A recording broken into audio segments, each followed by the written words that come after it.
Welcome to another episode of Into Final Thoughts. Before we jump into it, I want to tell you to check out our official partner of this season of Into Final Space, Cartoon Crave. Cartoon Crave is an incredible network and news source for all things animation, including Final Space. To learn more, check them out on Instagram at cartooncrave_ and at the Cartoon Crave on Twitter. Now, let's get into the episode.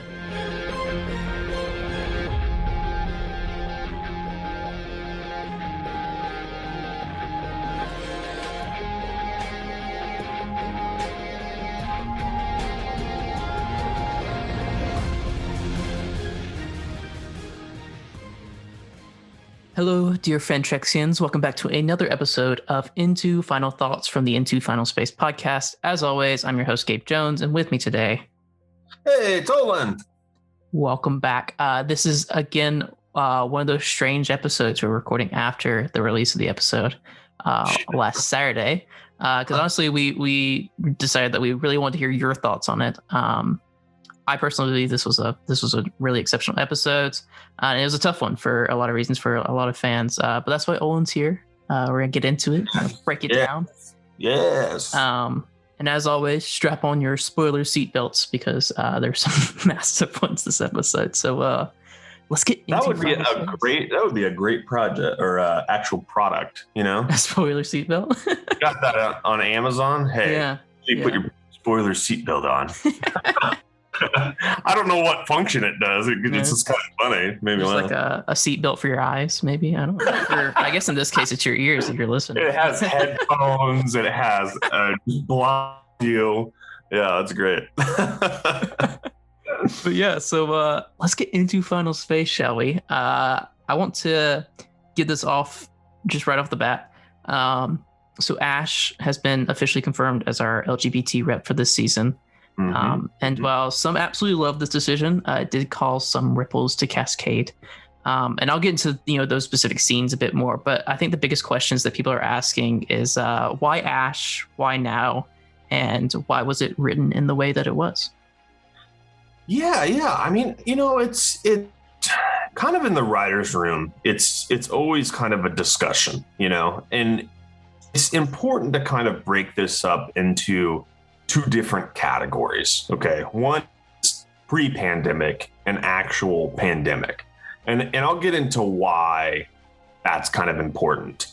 But the pre-pandemic, it was me and David and we knew we wanted to do it with a character and like who it was. Just kind of went down the list and talked about each one. And, I had a character, he had a character that we wanted to doing. And, we went with, I think, the one he felt pretty strong about. And a lot of those ideas came from the writer's room, and he got really excited about telling this sci-fi version of kind of Ash being this, and he loved that shapeshifter idea. And it's something that stuck with him. And in those ideas and in the process and in writing those outlines, the writer's room really gravitated towards it. It seemed like a cool idea, in hindsight, you think about all those things and, if we would have been able to hire an actual, presentation in that room, and man, we tried. It's one of those things that we have a list of writers, right, from all the different agencies, and you got to within the Animation Guild and all this stuff. And, basically Conoco picks out our favorite writers. And we told them, hey, we want this. Yeah. And they sent us a few. Our budget is so small and people don't know this. The Animation Guild we get paid the same, I think, as like Thomas the Tank Engine. And it's a comparable show, but it's like, it's just the Animation Guild, and with our show in general, we don't get paid, an amount that makes it worth it for a lot of writers, and so we actually end up losing a lot of writers in the meeting process. And it's not the first time we've lost a writer, because these writers are worth the pay that they get. The reason why we do it, hey, we love the show and we've been on it a while. And we get EP fees and stuff that. But once we are writing scripts, the scripts are not a lot of money. Okay. So if you have the option of getting a network show with like actually like, you know, writing a live thing, you're WGA. And if you want to see the difference between WGA and Animation Guild, it's pretty extreme. And so of course they went to a better show. And I think now, you know, maybe because animation was so popular, and I think if, you know, pandemic would have happened, you know, but granted, I think, you know, the writer's room was kind of done before the pandemic hit. And so, yeah, that's kind of like where the why came from. It was just kind of a discussion, and it was, you know, everybody kind of just pointed to that character. And, you know, it's not the character that I would have probably have picked first, but I mean, it's the character that we, you know, and I think that there was a strong case for it. And now pandemic hits. Okay. We're probably, when the pandemic hits, we start writing the third episode, you know, because that's kind of where it is. And now for every season, me and David had been in the same room together writing. Okay. And something different happened this season, probably more than any other season, where we were kind of writing separately, you know, and it didn't necessarily start out that way, you know, and we typically do that where we write half and half, you know, and kind of do what we call the smashing, where we kind of put the pieces together. I do a pass on his stuff, he does a pass on mine, and then we kind of combine the scripts, you know. In this season, we weren't near each other, we weren't by each other, and so it's definitely a different experience of trying to figure out how to write like that, you know. Yeah. And the deeper we got into the pandemic, like the first 2 months, we felt pretty solid. There was a lot of communication, you know, between the two of us. And then there was like, everybody started going through it, you know, and that's the only thing I can call it, you know, emotionally, people kind of like breaking down, you know. There were people on the storyboard team that had to be on calls with people, like Zoom calls, just to have to talk to somebody, because we were all trapped, you know. And when we got to kind of this episode, I remember kind of going through probably the most traumatic experience that I think I probably ever went through. And it was kind of because I didn't have anywhere to go. All that I could really do was kind of go into myself, essentially, and basically have to actually address like terrible things that had happened. Like one, the tornado hitting my shop, my soda shop. And then, you know, the fact that, you know, a neighbor's dog ended up killing my cat in a very traumatic, like not even like just like a simple thing I'm talking about. It was pretty brutal. And, you know, there was all these like little things, and kind of experienced the health of my family. And truth be told, I do not remember writing the pages that I wrote. I don't really remember a lot from that kind of section of time, because I was a different person. It was just like a weird spot where I wasn't talking. Like I started turning off my camera on Zoom calls. Like it was just kind of like the weirdest experience that I've ever experienced, because I was finally like on the move for so long, just moving for like 4 years, that I was forced to kind of slow down. And the moment I slowed down, things that, you know, the sketch started coming up, and like, oh yeah, you didn't ever address this or how you felt. And dude, it was sad, you know, and I could tell what I tried to do. I put a lot of those emotions in those pages, you know, and then you get to the opposite side of it with David. And I remember talking to David at one point and saying, this might not be the best time to do this. You know, like, what if we do we want to kind of like push it, or do we want to not do this right here? It started to feel weird to me, you know, because it was kind of like right around the funeral of Fox. Like it was just kind of like, and I don't I don't know why I was feeling that, like it was just kind of something that, you go off of a gut feeling a lot of the. Yeah.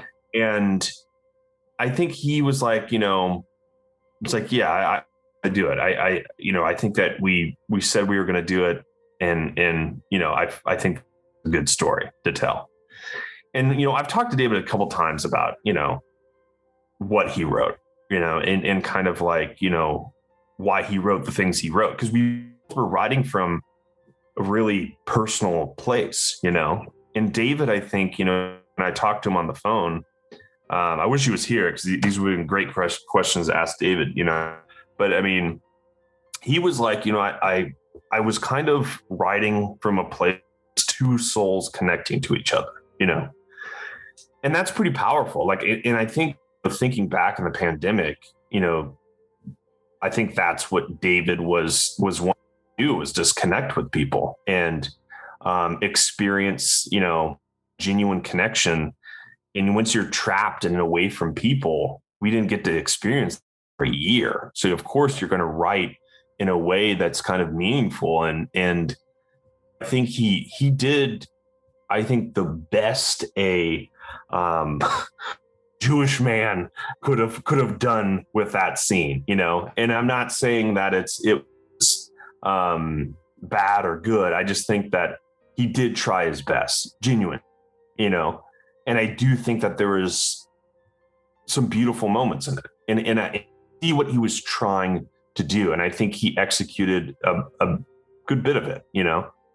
I would have liked to have paced it out a little bit more, and I seen that actually been a nice thing for season 4, but I think he tried his best, and I think that's the big thing about Final Space is, if it's good enough, like it's good enough for all of us, like, and he did try his best, and that's the motif of the show. Is like, you just got to try your best, and with the hand that you're dealt, and we weren't expecting to kind of, be separated, having to write things and feel things.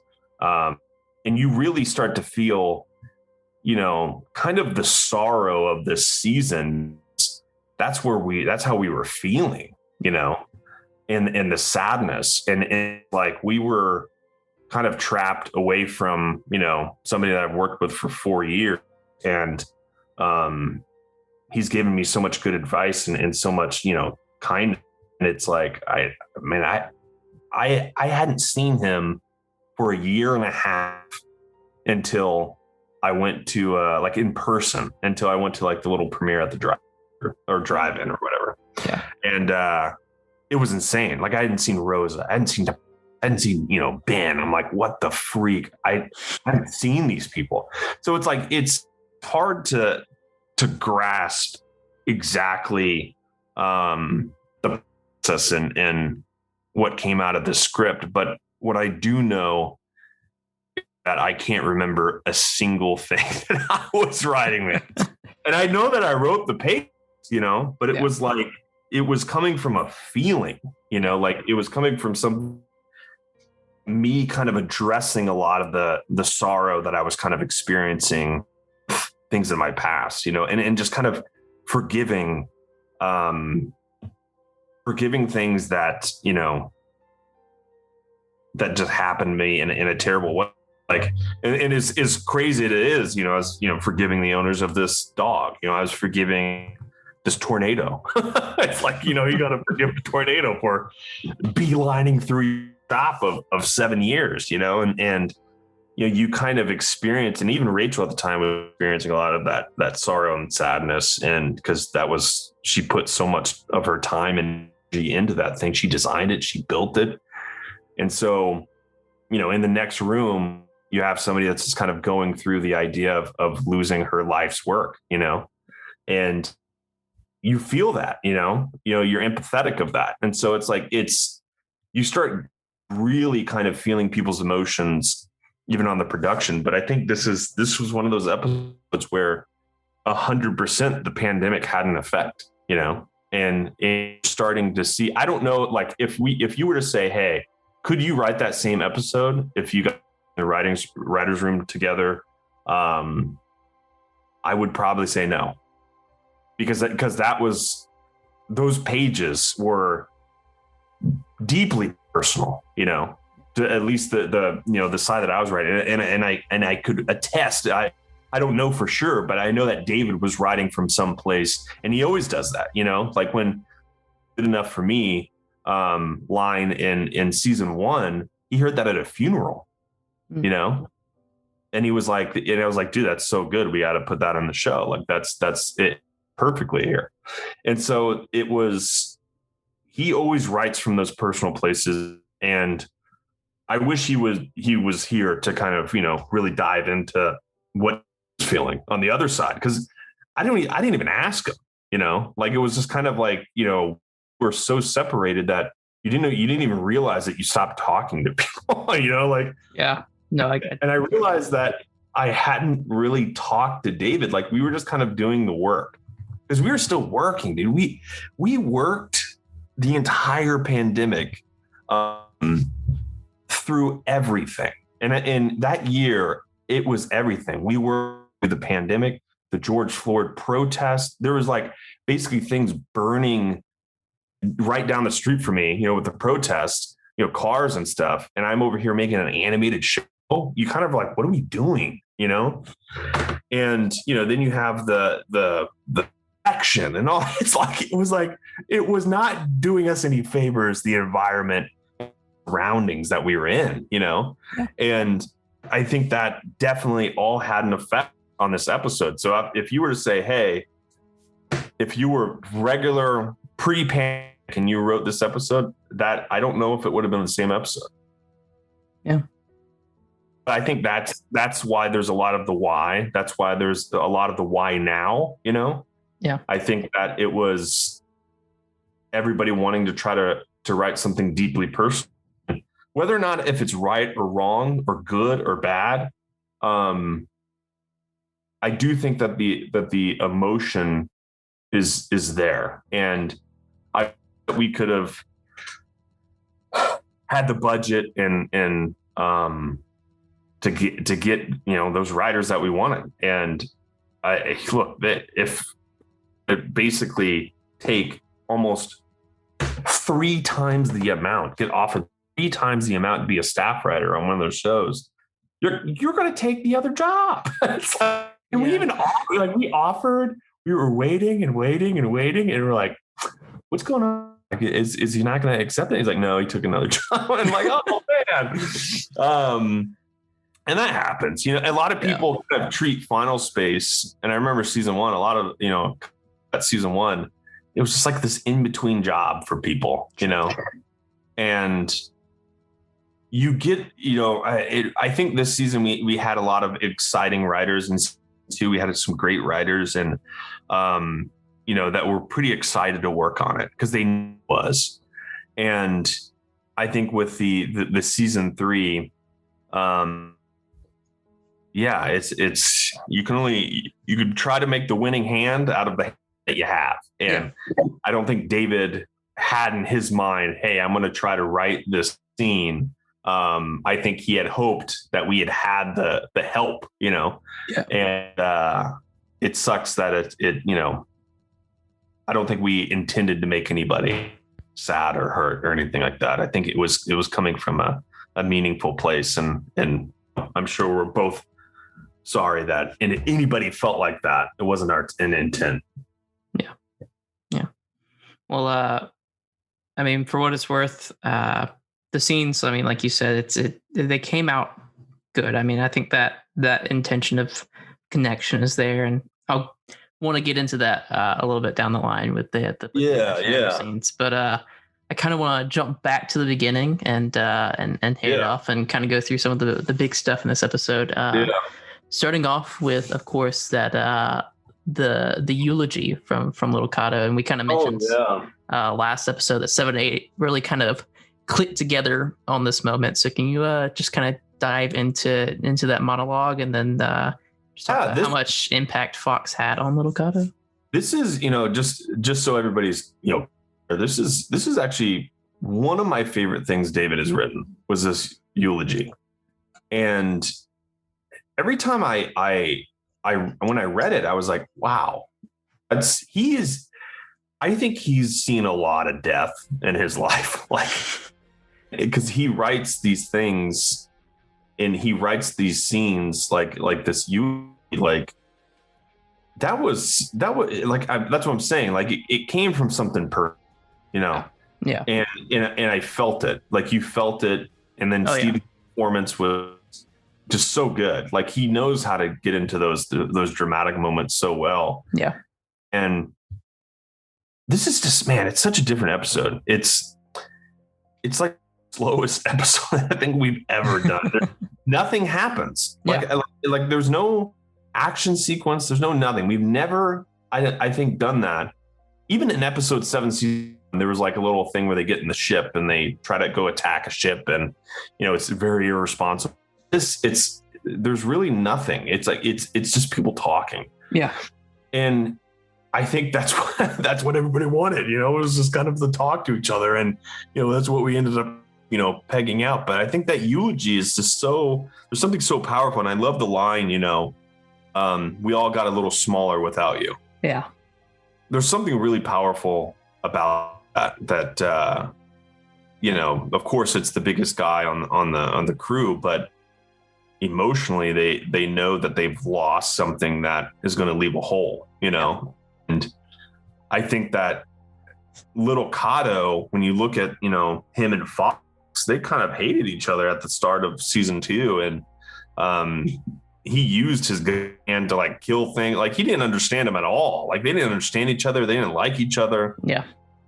And then, I think that relationship, I wish that we kind of had to put a few more moments in between the two. I genuinely wish that, because Fox is such a great character that, I wish we could have got a little bit more of him. And, but yeah, it's, I think those two, in that moment, you understood like that he taught little Kato some things, and the biggest thing of it all was, kind of a lot of the things he was saying was impactful. He was like, why are we fighting? Like it doesn't make any sense. Like it's, I think that's the first Ventrexian to ask that question.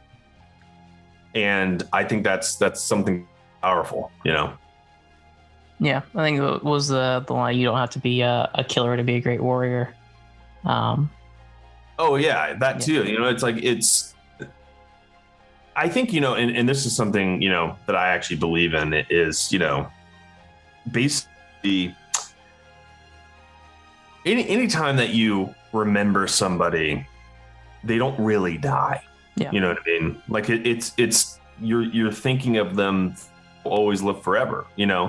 Robin Williams will never die. Like that, he is eternal. Like he affected people, and if somebody puts that mark on you and you've learned something, or you've gained something, or you've been inspired by something, that's eternal. That's not going anywhere. Just because Fox is gone physically doesn't mean he's gone from the show, but yeah. Yeah, it was a very impactful moment, and yeah, kind of flowing off that. I think it was David who had talked about it in the BTS for this episode. I kind of want to break down the dynamic of the fact that Gary didn't kill Fox, but at the same time, he absolutely did. So can you just talk about, how this is running through his mind, and kind of how Ash's grief just kind of blocks seeing what really happened? This is definitely a hard scene, but what I'll say is this: ask me this question again 3 years from now. Okay. Because there is something to it. Okay. And I do think that Gary feels, if I were to give the answer now, is that, of course, he was used as this instrument of death. Yeah. He ended up killing Fox, whether he did it or not. It still was his hand. It was still his attached to him. It was something that it's impossible not to feel, something from that. You know, you're going to feel sad. You're going to feel like you did something. And, you know, and Gary's kind of, you know, his brain, he's always just kind of run in, you know, kind of try to save the day. Yeah. And he sat there and he thought, you know, he gun up, you know, he thought, and then he threw it down because he was like, that's still Fox, you know, and he ran. Right. And I don't think he was trying to do any of that. He tried to prevent that. Yeah. But in the process, forgot the thing that was attached to his dang hand, you know? And so I think a lot of this in this moment, I think that Ash just wanted to blame on somebody. Yeah. And she could have put it on Invictus, but Invictus is not a thing, you know, it's like, it's just this energy. It's like I think once you see the end where basically in her eyes, she's Fox. She didn't see Invictus, you know, whether or not she heard it or not, it's something when your kind of brain makes you see what you want to see, you know. Yeah. Like it's almost like, you know, certain sentences you kind of fill in the blank, you know, it's like when she saw Fox, she didn't want to see Invictus. She didn't want to hear Invictus. She was seeing her brother, you know. And that last thing is like, I just wanted to be a family again. And then you see the life leave Fox's body. Like that's some of the best character animation that I've seen is it's like you really see the character leave the body. And what's left is Gary's blood on his hands, you know? Yeah. So of course you're going to put that blame on him, you know? Yeah. And we had written this way. I think this scene in multiple ways, you know, and ended up changing it this way for various reasons. But what I do think is that it's probably the best as we could have gotten with things. But yeah, I think it was powerful, and I think that what you have on the reversal is that, you know, kind of Ash is going through it. And I don't know if you've ever been to like a funeral for somebody that you deeply cared about, you know, like some people go to funerals to stand around and they don't really know the person, sure. You know, I've been to a funeral where I've deeply cared about somebody and have been literally bawling my eyes out. I'm one of those guys. I feel things, you know, very intensely, people that I care about, and bawling my eyes out, you know. And so like you kind of want some sort of reprieve, something, you know, out there that just kind of makes you not think about that pain, you know. And I think in that weird instance when Evra showed up, it was just kind of like something not to think about that pain, you know. And so I think you get into those kind of intense emotions and again, I wish David was here. What he was going through, because I'm sure he was going through something, man. Oh yeah, I mean we all were during that time. I mean it was the height of the pandemic, you know, like you said, everything going on nationally. I mean it was a lot, and it, like you said, I think it really translates into this, and you've already started transitioning into it. So I mean, of course, you know, you said this wasn't your writing, but I guess. You know, through the writing room and stuff, you know, can you tell us, you know, how Evra was kind of conceived, and, you know, what can you tell us about their character? Yeah, it was, you know, essentially, I remember kind of getting David's pages, and when we do the kind of the smashing, you know, where we kind of smash our pages together, and he takes my pages and I take his pages.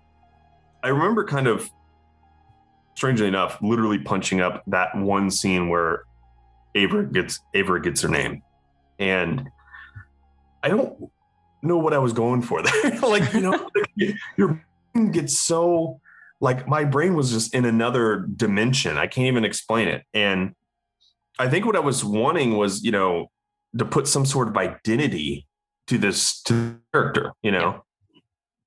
And the thing is, it you know, it came off, you know, as a character that was almost genderless, you know. It was like the shapeshifter. Yeah.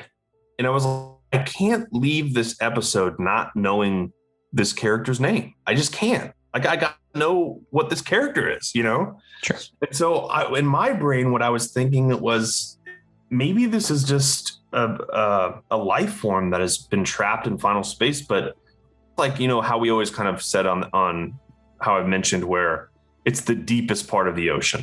You know? Yeah. Like pressure, and you get the kind of the albino creatures and stuff at the bottom. Yeah. And maybe there's a bioluminescent, you know, basically something at the end of the end of the bottom or whatever. This is kind of like that bioluminescent kind of, you know, character that comes forward and is not like, doesn't really know where it's at. Just this is home, you know? Yeah. And I think there's something cool to that idea. I would have probably, you know, I think there's other things that I would have done, but at the same time, I didn't want to kind of undo what David had done because I think it was coming from some place, you know. Yeah. But I do remember working on the name part, and I don't know why I was working on that part, but it was just, there was something about it that I just kind of wanted to know who this character was, like verb, you know. And I think once you name somebody, they're somebody, you know, like it's not just like a thing that passed by, you know. It's like no, it's a character now, you know. But it gives them sort of identity. And yeah, I mean this entire sequence I think was really beautiful. The hidden lights, some of the best background. Apart from, I think that that's probably my second favorite after the black hole. But seeing that scene was just beautiful. And I mean, you have Evra who, you know, kind of came into Ash's life exactly when she needed them. And I think let's touch on where I could see Evra coming into play, maybe at the end of the season, you know? Sure. Now, granted, and I should preface this before, anytime that I talk about where I could see things go, things could change. Yeah, okay? Absolutely. And I should probably keep saying that until I'm blue in the face. Footnote. As much as I would have liked to have, you know, done certain things, and it's like the problem is like you get excited about it, you know. Yeah. So when I talk about things, I'm like, I'm excited about this. Like, look, we're gonna do a 1 year skip, and dude, we got it all the way into the scripting phase. I think we got around past 2, and it was like, yeah, I'm not sure about this, you know, the skip. And I was like, oh, okay, well, I guess we can change it to a month, you know, and I wanted new costumes for the characters, you know, and you get really ambitious each new season, you know, and then reality starts to sink in. We can't do this. We literally do not have the budget to do this. And you're like, freak. Okay. You know, and so I think, you know, basically the big thing, the big question or the big answer out of this thing is, when you do mention something, is it going to be an actual for sure thing? It's like, I didn't ever really promise anything, you know. Yeah. What I would say things that I was excited about and potential things that could happen. And I think, you know, I should just be more about those things. But yeah, absolutely. If I do mention anything in any previous season, even all the auto stuff on Trexie trials, like, who knows if that actually happens, right. You know? It's speculating. We haven't even gotten to the writer's room yet. Things could change. Everything could change. And you don't know, you know, basically you could get in a pandemic and things really change. So who knows? Who knows what happened? Not again. Never again. Yeah. So it's like, it's one of those things that you got to approach, you know, each thing, each idea, each kind of like forward thought with a little, a caveat, a warning that this could change. But I do see a story with that character, and actually a pretty cool one. And I think it would be cool to mention that maybe at the, you know, after you see the finale. And I think there could be something pretty powerful there. But I think, you know, with what was the question? No, you're good. It's so early. Yeah, no. Yeah, I mean, you kind of pushed into this one yourself, so you're all good. I mean, we were just talking about kind of, you know, what's looking forward for Evra and Ash's relationship. Oh yeah. I think there's we would want to expand on that. I think I've even talked to David and I'm like, look, we're expanding on this, right? And he's like, yeah, of course. So it's like there's no question that if a season 4 would happen, that there is a story there, and I do think there is a story there, and it'd be a great story. And it's one of those things where I think you don't know what it is yet, so I don't want to speculate on it. But there's ideas for it. Yeah, there's always an idea for anything. But yeah, I think I'm learning the lesson where time not to don't give away too much, because they get attached to certain ideas, and but yeah. So moving on from that, of course, the biggest moment of this episode is one that I think a lot of people have been waiting for, which is the Gary Cotta fight. Very, very massive. So I just kind of want to start at the beginning of that and the preface of that. And kudos to you on your After Effects comping on that scene. Yeah, thanks, man. First of all, looked excellent. The story behind that, it was usually kind of like once per season I'll try to on comping, because I do like to comp. I like to do After Effects, and I'm and I always like to get schooled by those compers because they're so good. And I felt like, man, I need to step up. I need to meet their level. And so I tried. I didn't realize how many shots there were, but I started messing around with this idea that there's a giant window. Yeah. And I got really excited about it. And I remember I started to comp with that idea, and I sent it to Tobias, and he started to get worried. He's like, you have to get this in by like Friday. And it was like at the end of the week. And it was like, I was maybe on like Monday. And I was like, oh, so I only have a week on this. Okay. So I blazed through this. I all night for a week almost, and comping away, just comping, redoing, comping, putting the sun, blah, blah, blah, blah, blah, doing it all. And we get to Thursday, we have a review, and Tobias says, okay, so the comp team starts on 308 next week. And I was like, wait, what? What are you talking about? I thought everything was due on Friday. It's like, no, that was just kind of like a date. I'm like, wait, so did you be a fake date of like when it was due? And it was actually, we had 2 weeks to comp this? And he's like, God. Well, that's when everybody else starts. And I'm like, what the freak? So I was like, yeah, it's just one of those funny moments where I was like under this, like, I think I joke and I say this make-believe deadline, but even mad. I was just I thought it was just so hysterical that I had been working, like slaving away on this, like this sequence. I mean, like almost like over like 2 shots, and end up finding out that it's not even the actual deadline for shots. Yeah.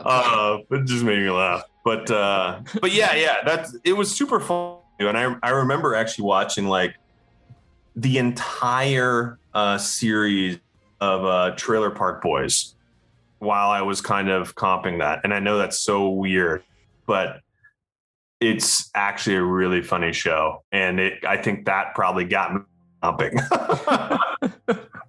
Yeah, well, it looked excellent, and it was very powerful. Kind of starting off from the beginning of the fight, we get the avocado reveal to Gary. About Little Cotta not being his son. And I guess just kind of a question for you when you were thinking this out. We see this just pushes Gary to throw in fists, but how much does this break Gary inside? With Little Cotta kind of becoming his son. Yeah, I think the when he first heard it, it was absolute rage, and then I think at the end of it, he put himself in kind of I think Little Cotta's shoes and said, he knows that this is going to destroy him,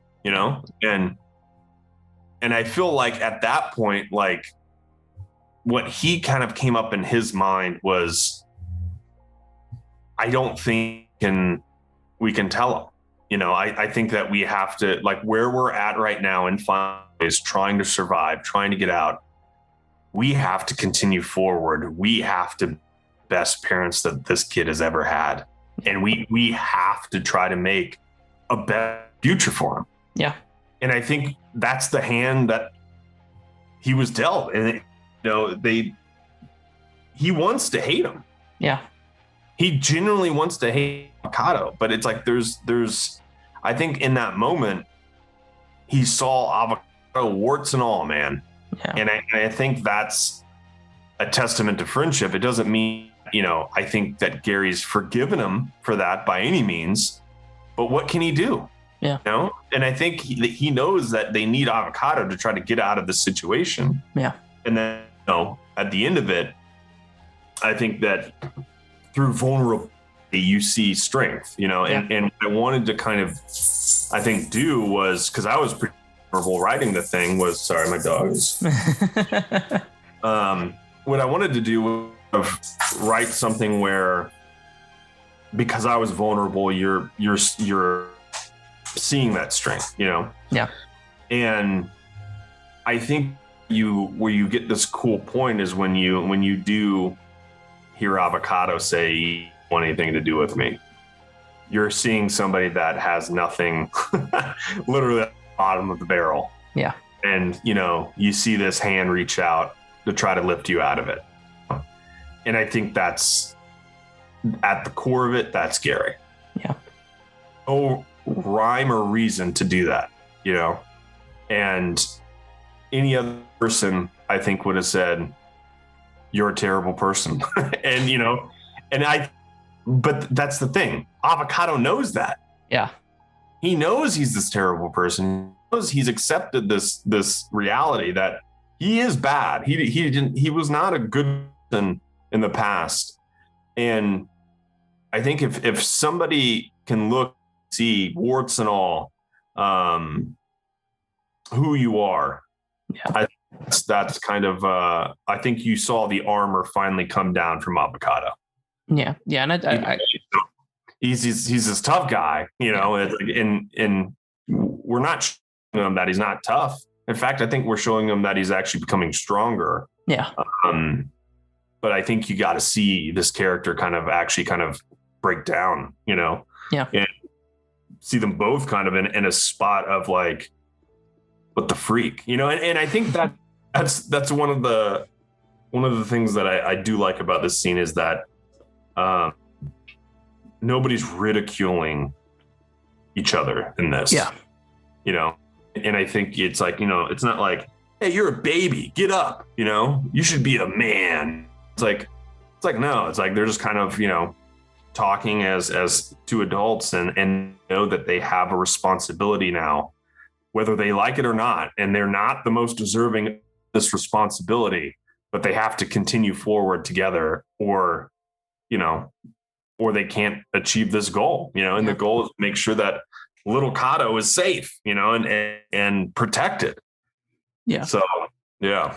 Yeah. I do want to, on the more of the Avocado side, kind of dive into that. Cause it's one of the, going back to kind of the big main things that we talked about this season. Consequences is one of the big ones. And then, Gary, we mentioned Gary earned the right to be little Kato's dad. Yeah. But what can you tell us, going forward, as we face the last few episodes of the season, how can Avocado even begin to get there? Well, first off, the first part to any kind of thing is you got to learn the truth, and I think, obviously that's coming to a head at some point. But what I do know is that has to be, and I don't think you're going to see these characters, if that truth is, discovered, and I don't want to give anything away. I don't think you're going to see it's all smiles and they're, of course, rekindled something, because we're trying to set something up, Yeah. But what I do is that what you have is definitely a relationship that the truth is all going to come out, and you're going to start seeing, hopefully, the beginning of a multi-season kind of thing, but who knows anymore? It's one of those things you could wish and hope for and do your best to set up and write. But I do think that it ends in, I think, in a spot that can be interpreted for more, Yeah. And I think it's gonna be good. I think it's gonna be good. Yeah. Yeah. So just kind of bringing it to the end here. Forgiveness was, of course, the name of this episode, and we kind of end on the Ash Gary resolution. Is this does this resolve the differences between those? Is this true forgiveness from Ash? I think. Yeah, continue. Yeah, go ahead. I think that it's complicated. Yeah. I think the forgiveness is the idea of the episode. Do I think that forgiveness is fully earned yet? No. Yeah. But I do think it's a starting point to forgiveness. And I think that there has to be even an Adult Swim clip came out, and you have Gary kind of his arms on the chair or whatever, and Quinn comes up and says, "How you feeling?" He's like, "Good." He's is obviously feeling better in the situation, but when he gets asked about Ash, like, "How's Ash?" He's like, "I don't know, but there's hope." Yeah, that sums up the relationship. I don't think it's fully forgiven, and that's up to Ash to do that. Like, he knows it's not on him, and I think that's kind of like the one thing that I think to keep in mind is that forgiveness is the title, but that's kind of the that's the idea behind it. It's like you're seeing people that are needing to be forgiven and wanting to be forgiven, Yeah. And there's kind of just kind of like, I think, the core of that episode, and it's there's something powerful about that idea of forgiveness, and that's something that I think even on today's world there's a good lesson. It's like you don't have to forgive anybody, Yeah. But once you shed away all those kind of ideas, once you shed away kind of the things and know that you've been wrong and kind of forgive, and you're able to close that chapter, it does. It's a good feeling, just in personal person, just from, maybe that's just me, like where I'm writing from, I was able to kind of close those chapters finally and not leave these open books inside of me. But I think it was very therapeutic to write this episode. And I think it's impossible not to ignore the fact that it's a different episode. I don't think there is a Final Space episode like that. And there's a reason for that. It hit everybody, I think, at their most vulnerable state. And so, yeah, hopefully people enjoyed it. If they didn't, it's always a discussion, and you're allowed to dislike things. You're allowed to do that. Yeah. And just to wrap us up here, what can you tell us is coming up for next week? I actually think this is a fun episode. It's kind of more actiony based, it's got a fun vibe to it. And I don't want to give anything away. I think it's just go into it expecting, I think maybe one kind of, sad moment, but I don't think you'll cry. I think it'll put like a little smile on your face that it's like, you didn't expect it, but wow, Yeah. And I think it's just fun to watch this episode, and it brings everything. You start to see the connect to like season 2 and all that stuff. So I think it's a fun one. Yeah, I think that's good after an episode like this. You gotta have a little fun. Yeah, and I think I think 7 and 8 really clicked together well, and I think 9 and 10 do the same thing. 9 and 10 to me feel like a two-parter. Yeah. And I think once you see 10, you're back into the you're back. This is Final Space. Yeah, it's like you get your comfort here in 9, and you have your fun, and I think this is like the last little Tribor romp. Yeah. And yeah, I think that's it. I think it will be an episode where I don't think it'll be people's favorites, but it'll be a nice reprieve. You know? Yeah, it's a good one. Yeah. Well, I think that's going to do it for this week. For everyone listening, there might have been some audio breakups throughout this episode. I've moved studios, so internet connection may not be as good. But I hope it was still enjoyable for everybody to listen to. And that's it for this episode of Into Final Thoughts. Thank you, Olan, as always. Absolutely. For now, you can go follow both of us at Olan Rudders and at Gabriel W. Jones, as well as at Final Space and at Into Final Space on Instagram and Twitter. Make sure you drop a 5-star rating on Apple Podcasts. If you're listening on YouTube, hit the subscribe, can't speak, and like button. And make sure you're following the show on whatever podcast app you're listening on. And that's going to do it. We'll see you next time on Into Final Space. Thanks, guys. All right, peace.